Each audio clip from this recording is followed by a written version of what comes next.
Another common question is freshness of pages and if it's important if a page updates often or not.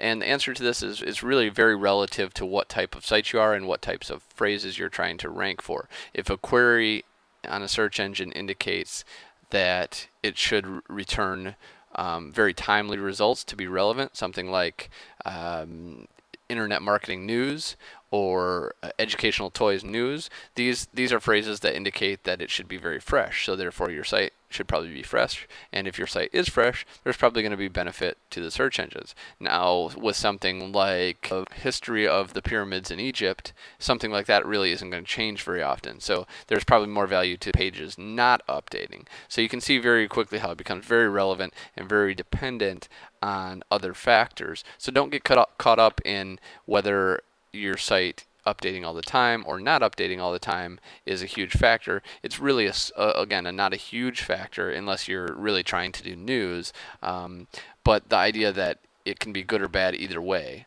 So keep this in mind if you're doing news or if you're doing something historical, that it's good to have old crusty pages out there that have never been changed a lot because the history was written once well.